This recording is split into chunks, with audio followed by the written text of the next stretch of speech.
Dasar tidak berguna. Saya gaji kamu bukan untuk nonton film. Teriakan Luna menggema di lobi. Sio cantik yang dikenal dingin itu mempermalukan Arman. Ode tampan yang hanya bisa tertunduk saat laptopnya dibanting ke lantai. Hina, rendah, tak berharga. Itulah yang dilihat semua orang. Tapi mereka salah besar. Yang Luna hancurkan bukan tontonan santai, tapi satu-satunya pertahanan yang sedang dibangun Arman untuk menangkis serangan virus yang mengincar seluruh aset perusahaan. Saat layar mati, barulah Luna sadar Arman bukan OB biasa. Di balik seragam itu, ada rahasia besar yang justru menjadi satu-satunya harapan untuk menyelamatkan segalanya. Sebelum cerita dimulai, saya doakan semua yang sudah subscribe channel Anissa Story. Semoga selalu sehat, dipanjangkan umur, dilancarkan rezekinya, dimudahkan bagi yang punya hutang, dan hidupnya penuh berkah. Amin ya robbal alamin. Suara tetukan stiletto mahal menggema di lantai marmer lobi Granite Corp, menciptakan irama yang membuat setiap karyawan menahan napas. Luna, sango yang dijuluki Ratu Es, berjalan membelah kerumunan dengan wajah kaku, tanpa senyum. Namun, langkah angkuhnya terhenti mendadak di dekat pilar besar. Di sana tersembunyi di balik pot tanaman hias. Arman duduk bersila di lantai. Seragam bell-op-nya sedikit kusut. Di pangkuannya, sebuah laptop tua yang penuh stiker murahan menyala terang. Jari-jari Arman menari liar di atas keyboard. Matanya tak berkedip menatap barisan kode yang bergulir cepat di layar. Keringat dingin mengalir di pelipisnya. Sial, virewal ketiga hampir jebol sedikit lagi. Gumam Arman terlalu fokus hingga tak menyadari bayangan tinggi yang kini menutupi cahayanya. Enak sekali kerjamu. Suara dingin itu menusuk telinga. Arman tersentak mendongak di hadapannya. Luna berdiri dengan tangan bersedekap. Matanya menyala penuh amarah. Bu Luna, tunggu bu, jangan salah paham. Menonton film, main game online pakai Wii kantor, potong Luna kasar, suaranya meninggi, menarik perhatian puluhan karyawan dan tamu yang ada di lobi. Saya membayar kamu untuk memastikan lantai ini bersih, bukan untuk numpang duduk seperti parasit. Bu, dengarkan saya. Sistem keamanan kantor sedang diserang. Saya harus Arman mencoba berdiri, tapi Luna sudah habis kesabaran. Dengan gerakan cepat, Luna merampas laptop dari pangkuan Arman. Tanpa ragu sedetik pun, ia mengangkat benda itu tinggi-tinggi dan membantingnya keras ke lantai marmer. Suara plastik hancur dan kaca pecah terdengar mengerikan. Layar laptop itu berkedip sekali menampilkan warna merah. Sebelum mati total menjadi rongsokan elektronik. Hening, seluruh lobi senyap seketika. Napas Luna memburu. Ia menunjuk wajah Arman dengan telunjuk gemetar karena marah. Dasar sampah malas. Kamu pikir perusahaan ini panti asuhan? Kemasi barang-barangmu yang tidak berharga itu. Detik ini juga kamu saya pecat. Arman menatap serpihan laptopnya yang berserakan. Harusnya ia marah. Harusnya ia memohon. Tapi Arman justru berdiri tegak. Ia merapikan keras seragamnya dengan tenang. Lalu menatap manik mata Luna dalam-dalam. Tidak ada rasa takut di sana. Hanya tatapan dingin yang membuat nyali Luna sedikit menciut. Arman mendekat selangkah, lalu berbisik dengan nada rendah, namun cukup jelas untuk didengar orang-orang di sekitarnya. Nyonya Luna yang terhormat, ucap Arman daar. Anda pikir Anda baru saja menghancurkan mainan saya? Arman menunjuk bangkai laptop di lantai. Anda baru saja menghancurkan satu-satunya perisai yang melindungi uang perusahaan ini dari pencurian massal. Sebelum Luna sempat membalas, Arman berbalik badan. Ia melangkah pergi, meninggalkan lobi tanpa menoleh lagi. Meninggalkan Luna yang terpaku dengan perasaan tidak enak yang mulai merayap di punggungnya. 10 menit. Hanya butuh 10 menit bagi keangkuhan di Granite Corp untuk berubah menjadi neraka. Luna baru saja duduk di kursi kebesarannya di lantai paling atas. Mencoba menenangkan napasnya yang masih memburu akibat emosi tadi. Ia meraih gelas air mineral. Namun belum sempat bibirnya menyentuh gelas. Lampu ruangan tiba-tiba berkedip liar. Bukan padam, tapi berubah menjadi merah darah. Sirine darurat melolong memekakkan telinga. Sahut menyahut dari setiap sudut gedung. Suara jeritan panik mulai terdengar dari area kerja staf di luar ruangannya. Luna terlonjak berdiri. Gelas di tangannya jatuh dan pecah berkeping-keping persis, seperti laptop yang ia banting tadi. Di layar monitor raksasa di dinding ruangannya, grafik keuangan perusahaan yang semula hijau stabil, kini terjun bebas membentuk garis merah vertikal yang mengerikan. "Apa yang terjadi?" teriak Luna sambil berlari keluar ruangan. Pemandangan di luar lebih kacau daripada pasar yang terbakar. Ratusan karyawan berlarian tanpa arah. Telepon berderi serentak tanpa henti. Yang paling mengerikan, semua monitor komputer di setiap meja, ratusan unit jumlahnya, menampilkan satu gambar yang sama. Kepala naga berkepala 9 yang menyeringai dengan tulisan besar berkedip-kedip. "Hydra, sistem kompromi set." "Bu Luna, gawat Bu, kita tamat." Pak Rian, kepala perusahaan yang biasanya tenang dan angkuh, berlari menghampiri Luna dari lorong server. Wajahnya pucat pasi seperti mayat. Kemejanya basah kuyup oleh keringat dingin. Dasinya miring tak karuan. "Rian, kenapa diam saja? Matikan servernya. Cabut kabelnya kalau perlu." Bentak Luna mencengkeram bahu Rian, mengguncangnya agar sadar. "Sudah terlambat Bu. Tidak ada gunanya." Rian berteriak histeris. Suaranya pecah. "Virus Hydra ini monster. Dia mengunci semua akses admin dan menyedot dana likuiditas kita ke puluhan rekening luar negeri. Lihat ini." Rian menyodorkan tabletnya dengan tangan gemetar. Angka-angka di layar berputar cepat seperti mesin slot kasino. 5 miliar minus 10 miliar lenyap setiap detiknya. "Kita bisa bangkrut total dalam hitungan kurang dari 1 jam." Luna lemas. Kakinya goyah hingga ia harus berpegangan pada meja resepsionis. "Bagaimana bisa kita bayar sistem keamanan miliaran rupiah? Kenapa tidak ada peringatan?" Itu dia anehnya. Bu Rian menyeka keringatnya dengan panik. Matanya menatap liar ke sekeliling. Sebenarnya serangan ini sudah dimulai sejak 40 menit yang lalu. Alis Luna bertaut tajam. 40 menit? Jangan gila kamu. Kalau sudah selama itu, kenapa baru sekarang jebol? "Karena ada seseorang yang menahannya." Bu, seru Rian frustrasi. "Saya baru cek log traffic jaringan. Tadi ada user anonim yang melakukan counter coding manual gila-gilaan dari jaringan lobi bawah. Dia jenius sekali Bu. Dia membangun benteng digital sendirian, menahan Hydra supaya tidak masuk ke inti server. Dia pahlawan kita." Jantung Luna seakan berhenti berdetak. Waktu terasa melambat. Bayangan Arman yang duduk bersila dengan laptop tua itu terlintas di benaknya bagai kilat. Tenggorokannya kering kerontang. Kenapa dia berhenti menahannya?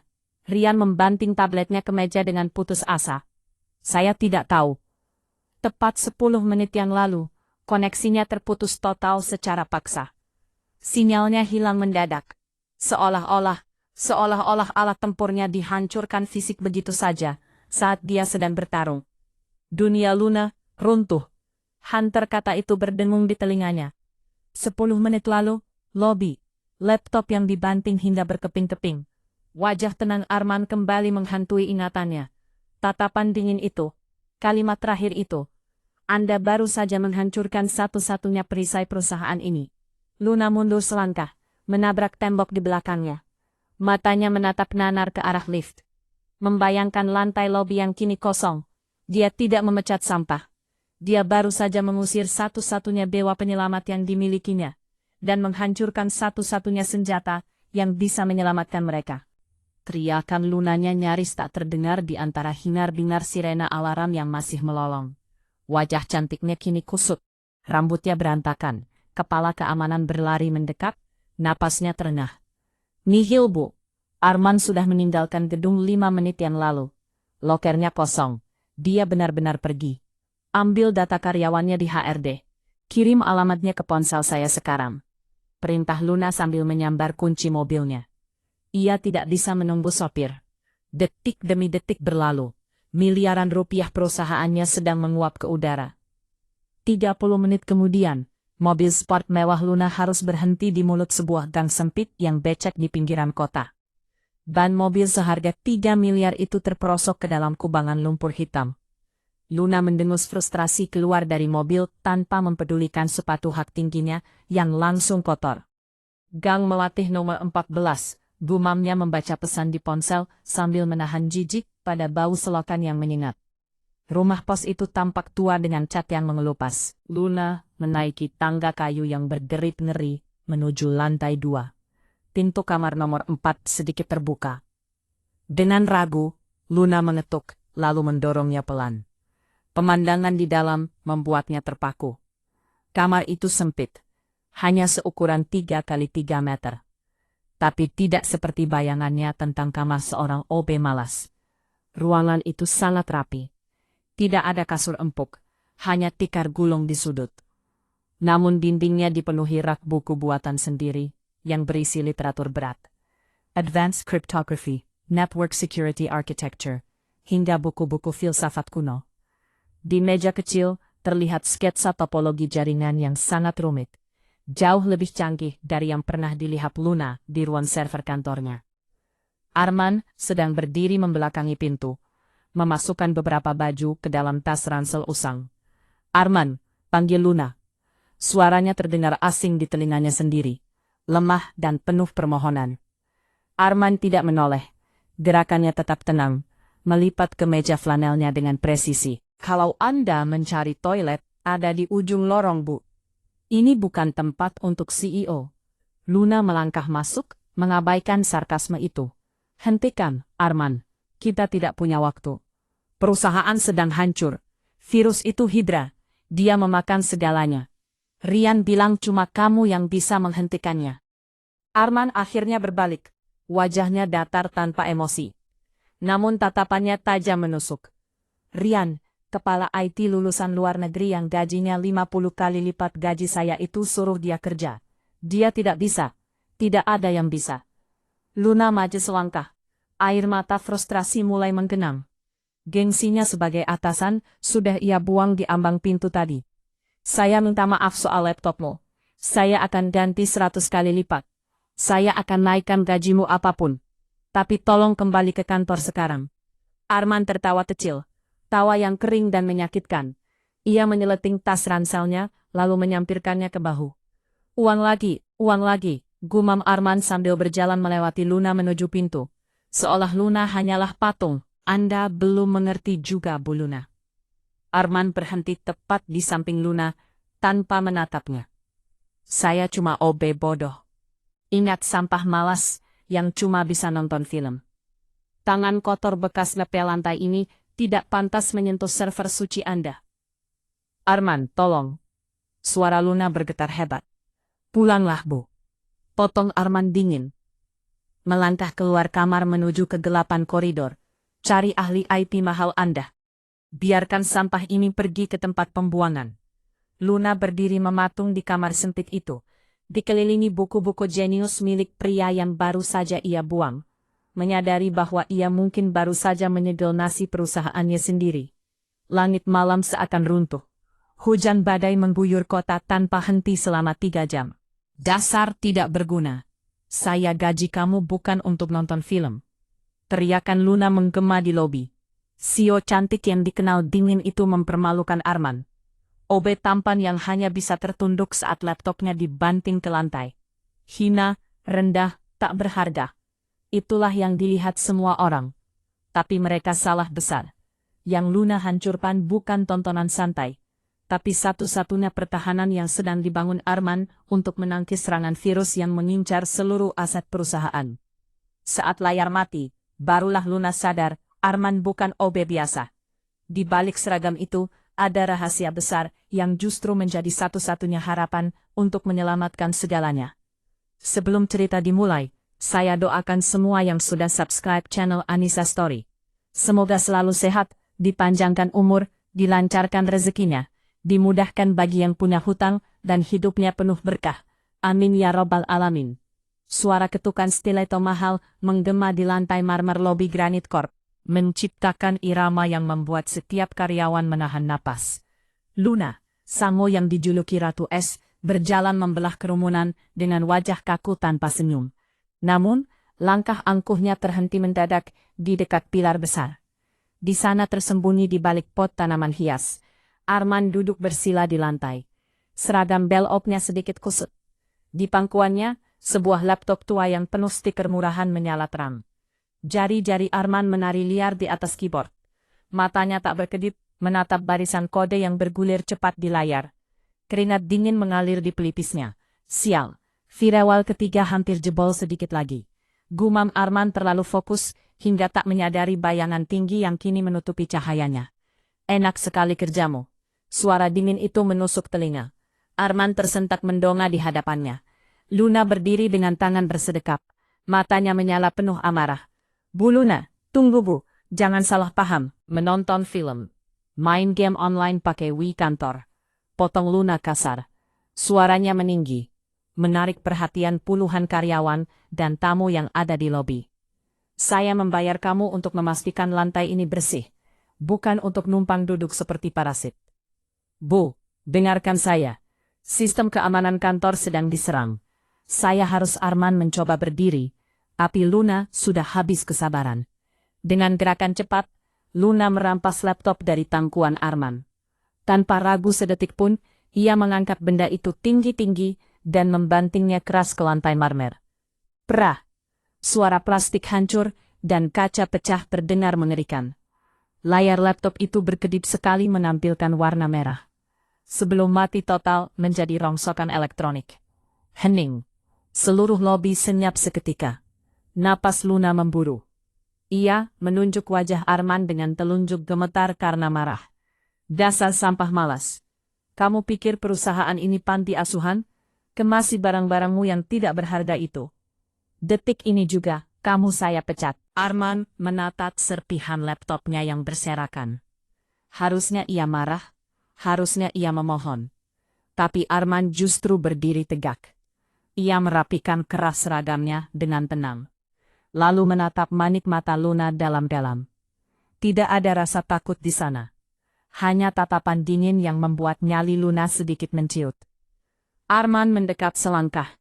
Lalu berbisik dengan nada rendah, namun cukup jelas untuk didengar orang-orang di sekitarnya. Nyonya Luna yang terhormat, ucap Arman datar. Anda pikir Anda baru saja menghancurkan mainan saya? Arman menunjuk bangkai laptop di lantai. Anda baru saja menghancurkan satu-satunya perisai yang melindungi uang perusahaan ini dari pencurian massal. Sebelum Luna sempat membalas, Arman berbalik badan. Ia melangkah pergi meninggalkan lobi tanpa menoleh lagi. Meninggalkan Luna yang terpaku dengan perasaan tidak enak yang mulai merayap di punggungnya. 10 menit. Hanya butuh 10 menit bagi keangkuhan di Granite Corp untuk berubah menjadi neraka. Luna baru saja duduk di kursi kebesarannya di lantai paling atas. Mencoba menenangkan napasnya yang masih memburu akibat emosi tadi. Ia meraih gelas air mineral. Namun belum sempat bibirnya menyentuh gelas. Lampu ruangan tiba-tiba berkedip liar. Bukan padam, tapi berubah menjadi merah darah. Sirine darurat melolong memekakkan telinga. Sahut menyahut dari setiap sudut gedung. Suara jeritan panik mulai terdengar dari area kerja staf di luar ruangannya. Luna terlonjak berdiri. Gelas di tangannya jatuh dan pecah berkeping-keping persis seperti laptop yang ia banting tadi. Di layar monitor raksasa di dinding ruangannya, grafik keuangan perusahaan yang semula hijau stabil kini terjun bebas membentuk garis merah vertikal yang mengerikan. Apa yang terjadi? Teriak Luna sambil berlari keluar ruangan. Pemandangan di luar lebih kacau daripada pasar yang terbakar. Ratusan karyawan berlarian tanpa arah. Telepon berdering serentak tanpa henti. Yang paling mengerikan, semua monitor komputer di setiap meja, ratusan unit jumlahnya, menampilkan satu gambar yang sama. Kepala naga berkepala 9 yang menyeringai, dengan tulisan besar berkedip-kedip. Hydra System Compromised. Bu Luna gawat bu, kita tamat. Pak Rian, kepala perusahaan yang biasanya tenang dan angkuh, berlari menghampiri Luna dari lorong server. Wajahnya pucat pasi seperti mayat. Kemejanya basah kuyup oleh keringat dingin. Dasinya miring tak karuan. Rian, kenapa diam saja? Matikan servernya. Cabut kabelnya kalau perlu. Bentak Luna mencengkeram bahu Rian, mengguncangnya agar sadar. Sudah terlambat bu, tidak ada gunanya. Rian berteriak histeris, suaranya pecah. Virus Hydra ini monster. Dia mengunci semua akses admin dan menyedot dana likuiditas kita ke puluhan rekening luar negeri. Lihat ini. Rian menyodorkan tabletnya dengan tangan gemetar. Angka-angka di layar berputar cepat seperti mesin slot kasino.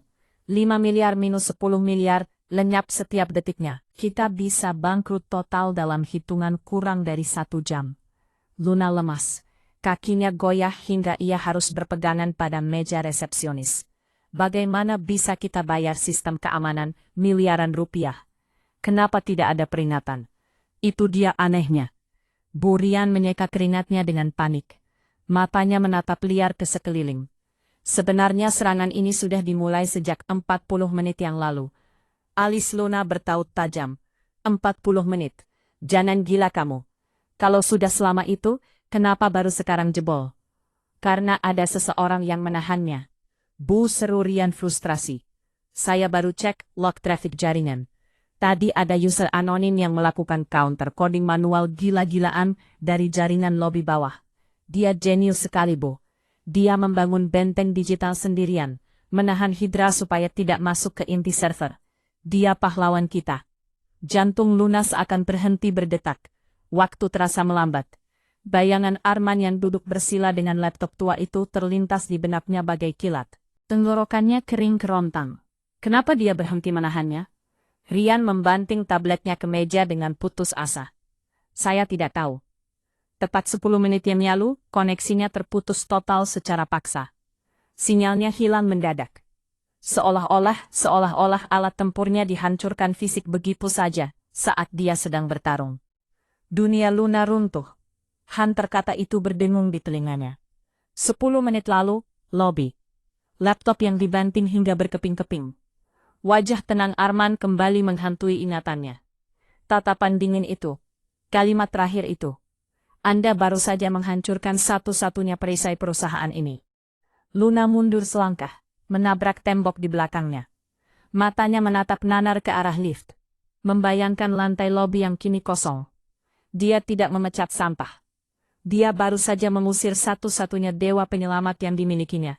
Dan menghancurkan satu-satunya senjata yang bisa menyelamatkan mereka. Teriakan Lunanya nyaris tak terdengar di antara hinar-bingar sirena alarm yang masih melolong.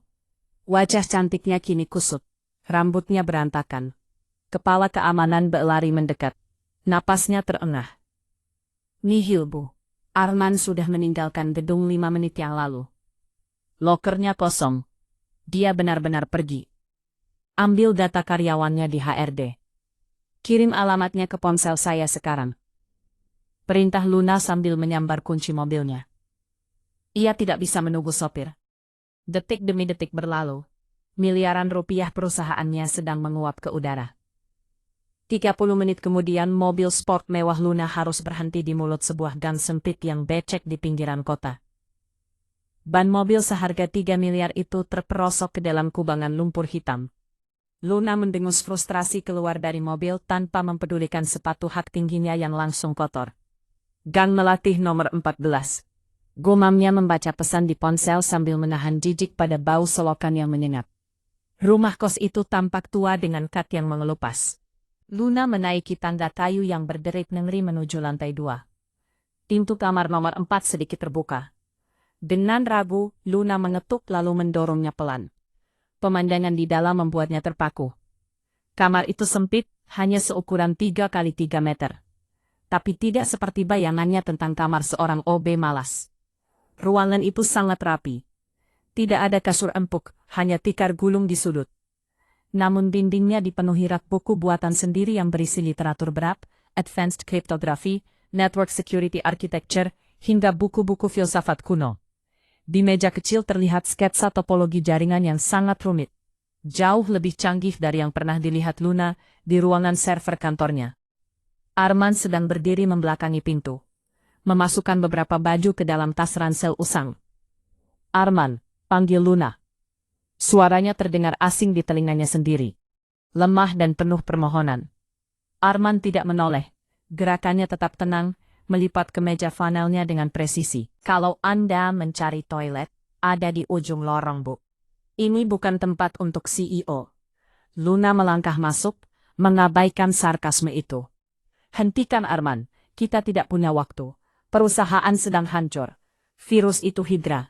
Dia memakan segalanya. Rian bilang cuma kamu yang bisa menghentikannya. Arman akhirnya berbalik. Wajahnya datar tanpa emosi. Namun tatapannya tajam menusuk. Rian, kepala IT lulusan luar negeri yang gajinya 50 kali lipat gaji saya itu, suruh dia kerja. Dia tidak bisa. Tidak ada yang bisa. Luna maju selangkah.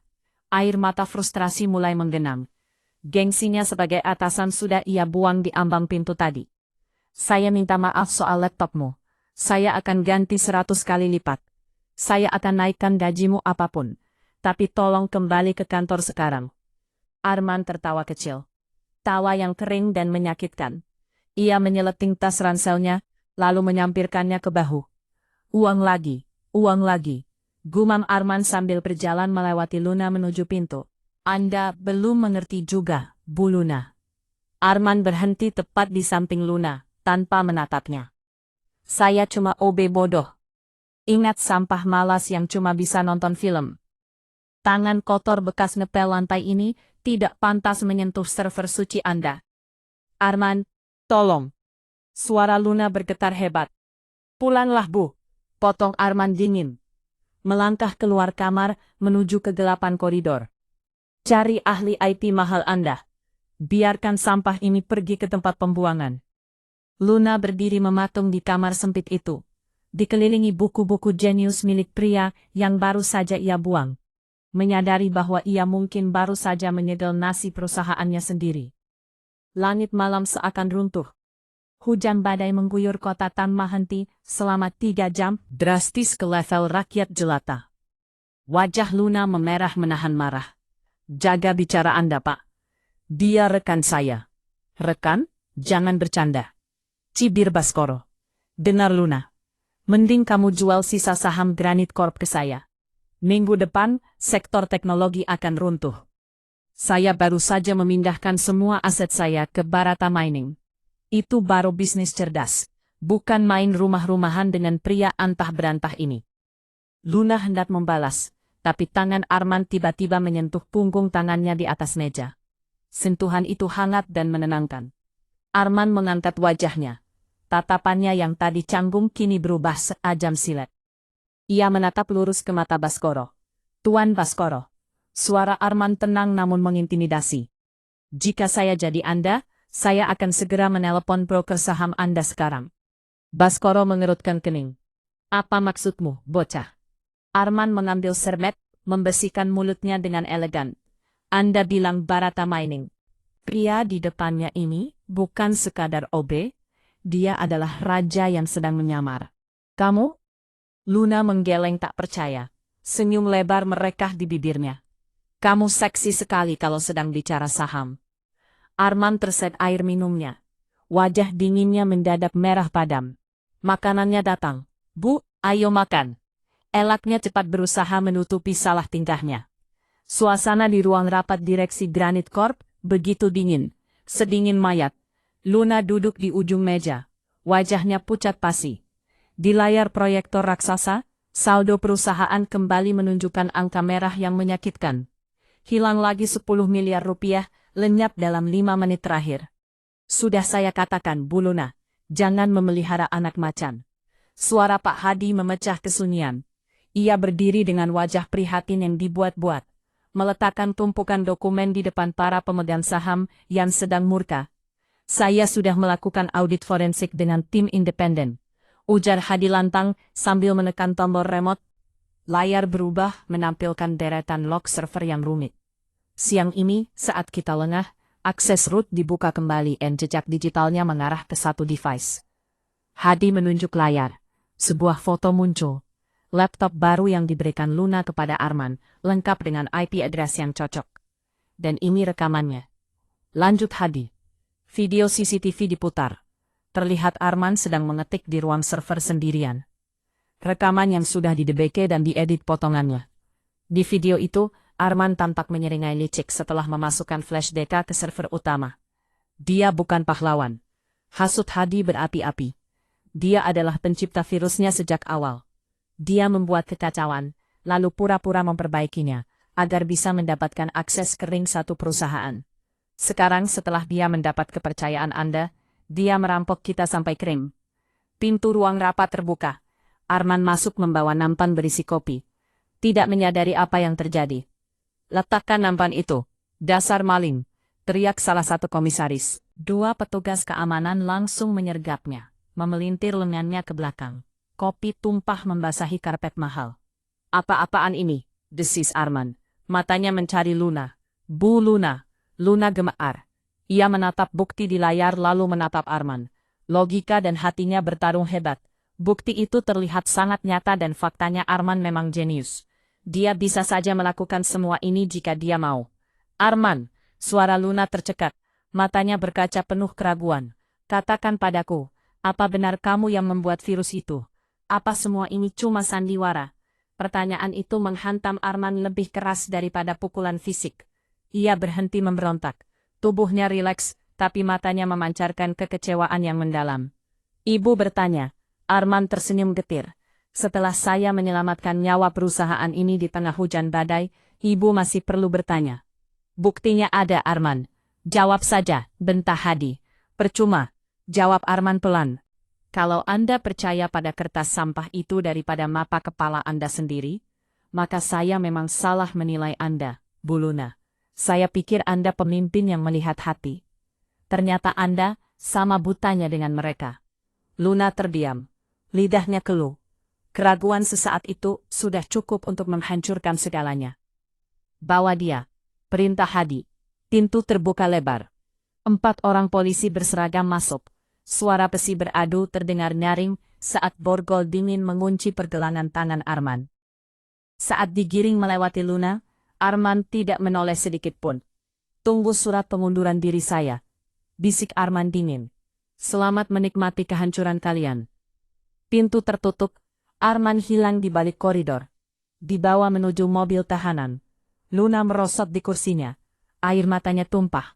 Sementara Pak Hadi tersenyum puas di balik punggungnya. Rencananya sempurna. 2 jam setelah Arman diseret polisi, kantor Granite Corp terasa seperti kuburan.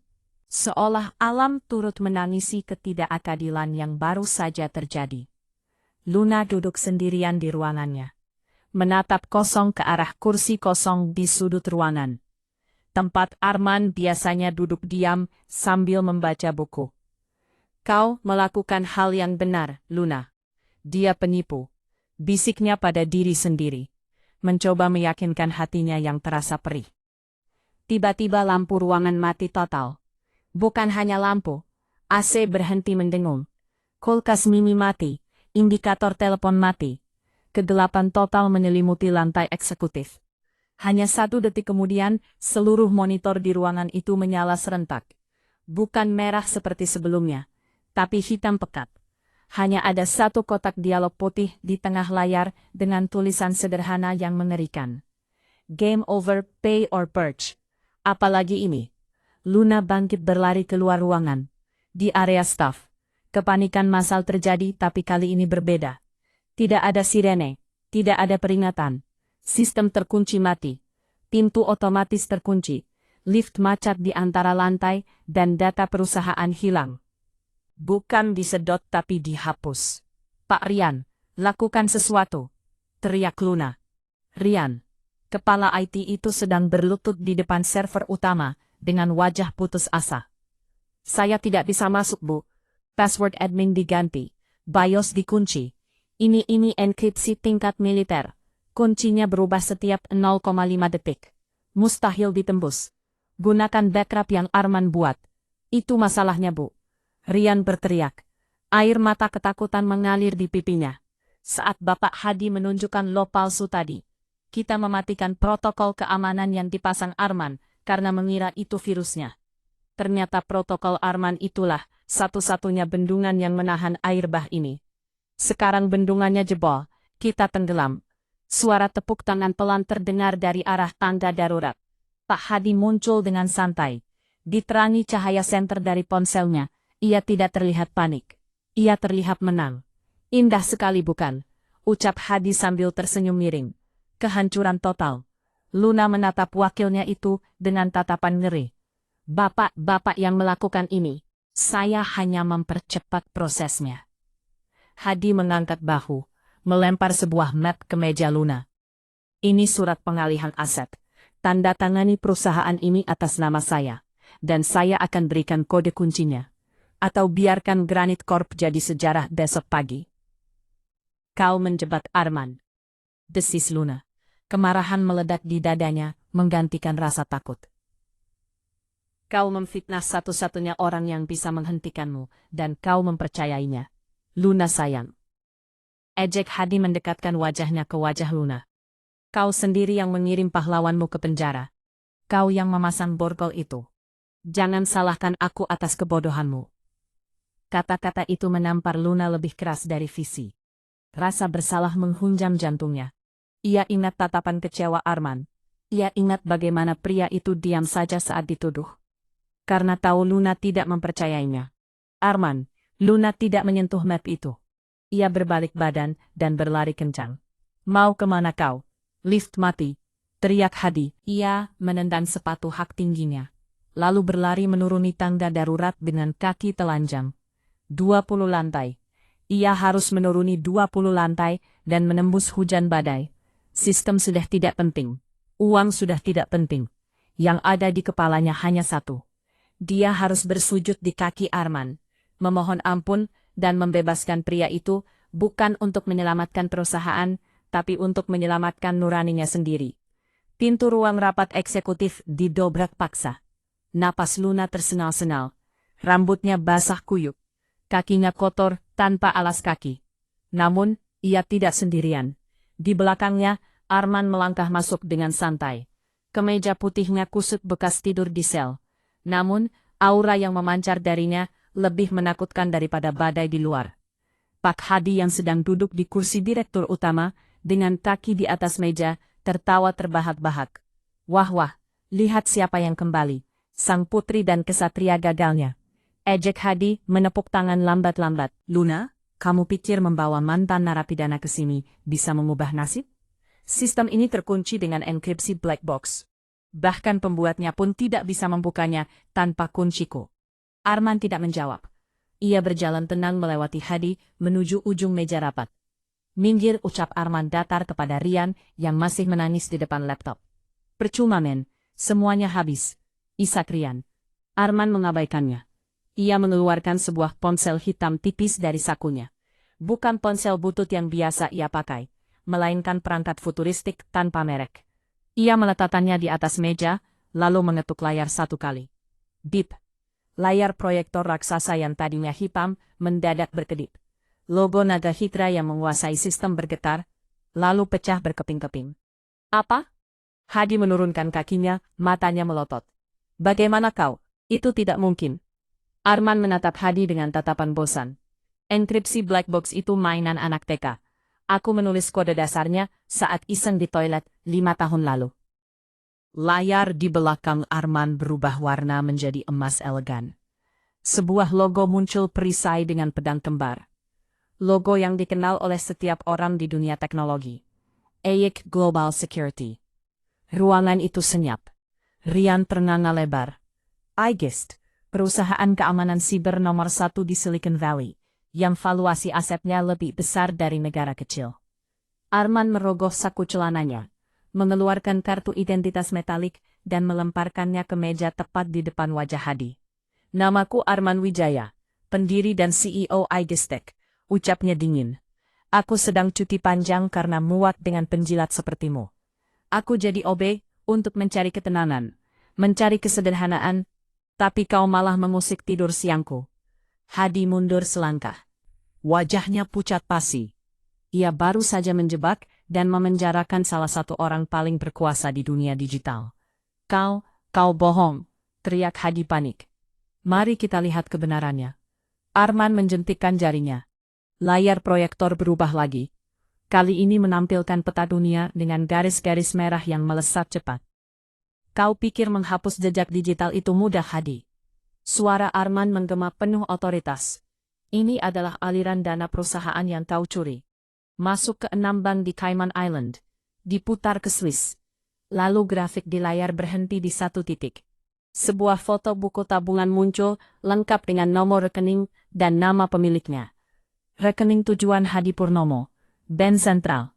Bingo, ucap Arman sambil tersenyum miring. Aku tidak hanya memulihkan sistem.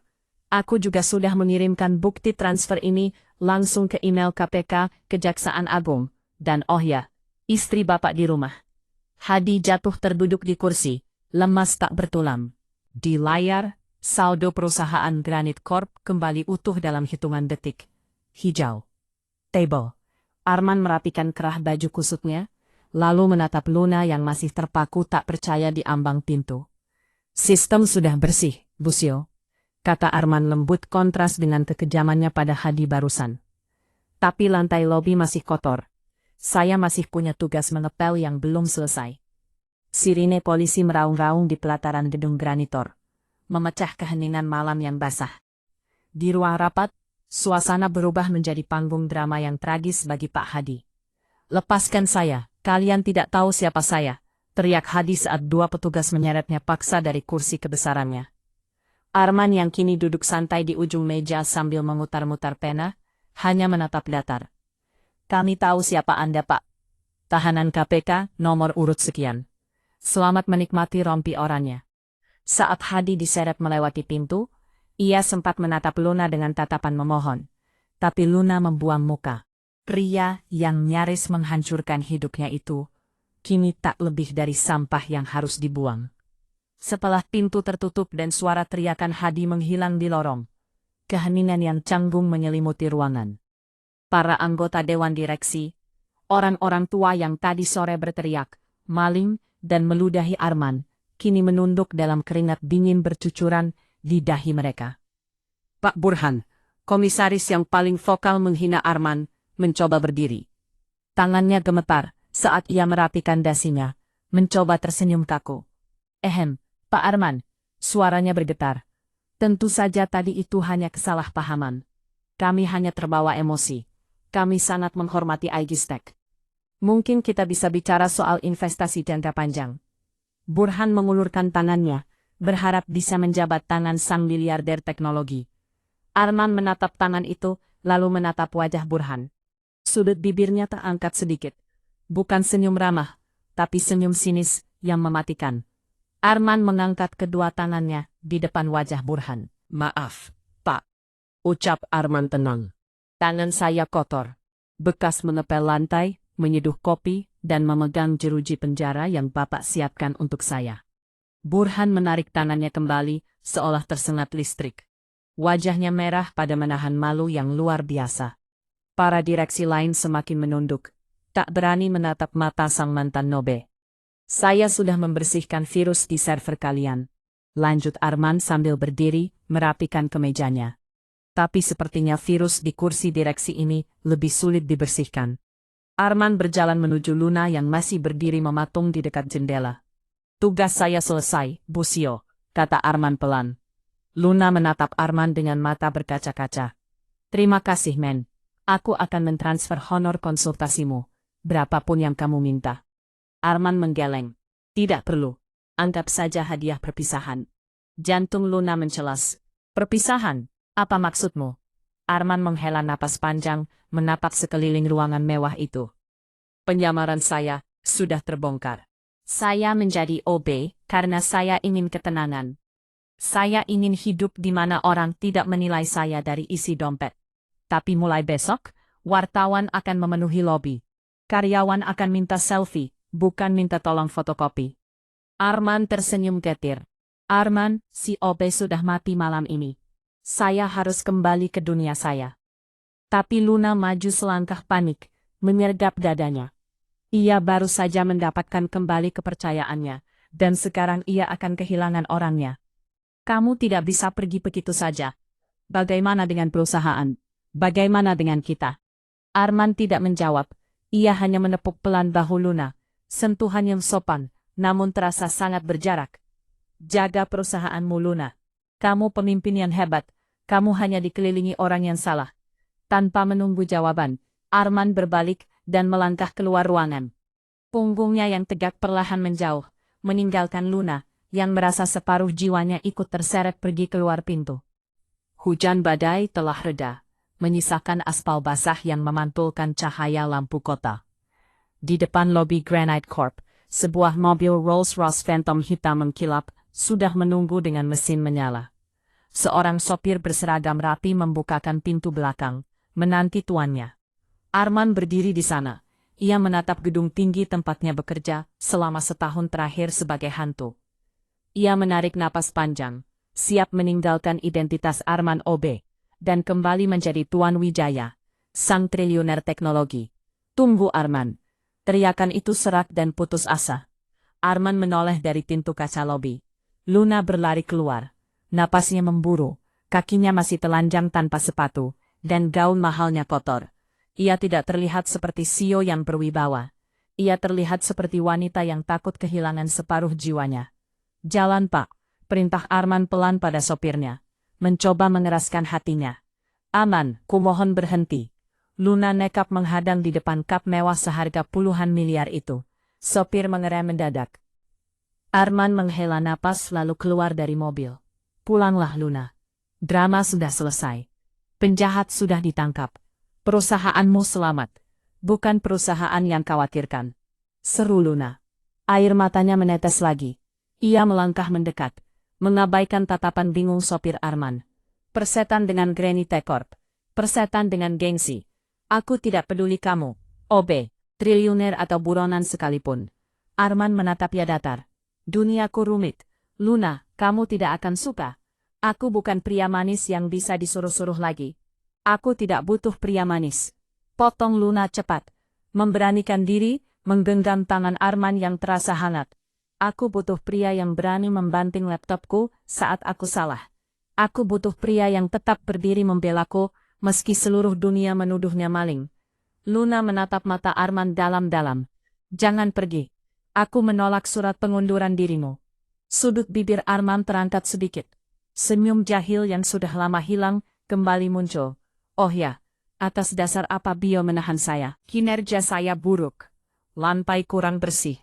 Luna menggeleng kuat. Wajahnya merona merah, tapi tatapannya mantap. "Karena posisi OB sudah saya hapus khusus untukmu," ucap Luna dengan suara bergetar namun lantang. "Lalu saya kerja apa di sini?" antang Arman. Luna menarik napas panjang, lalu mengucapkan kalimat yang akan mengubah hidup mereka selamanya. "Kamu tidak boleh resign. Kalau kamu tidak mau jadi OB, jadilah pendamping hidup." Hening sejenak. Angin malam berhembus pelan. Arman terkekeh pelan. Lalu tawa itu berubah menjadi senyum lebar yang tulus. Perlahan pertahanan dirinya runtuh. Ia tidak menjawab dengan kata-kata. Ia menarik pinggang Luna mendekap tubuh mungil wanita itu ke dalam pelukannya yang erat. "Itu promosi jabatan yang sangat tinggi, Bo," bisik Arman di telinga Luna. "Tanggung jawabnya seumur hidup, tidak ada uang lembur." "Aku siap bayar pakai cinta deal," balas Luna sambil membenamkan wajahnya di dada bidang Arman. Dal, di balik dinding kaca lobi, tepat di tempat di mana bab 1 dimulai dengan caci maki dan pecahan laptop. Ratusan karyawan menempelkan wajah mereka ke kaca. Melihat adegan itu, sorak-sorai meledak. Rian, satpam, resepsionis, hingga cleaning service pengganti Arman, semua bertepuk tangan riuh. Malam itu di bawah langit Jakarta yang baru saja bersih dari badai, Sango Angkuh tidak mendapatkan kembali opnya. Dia mendapatkan rajanya.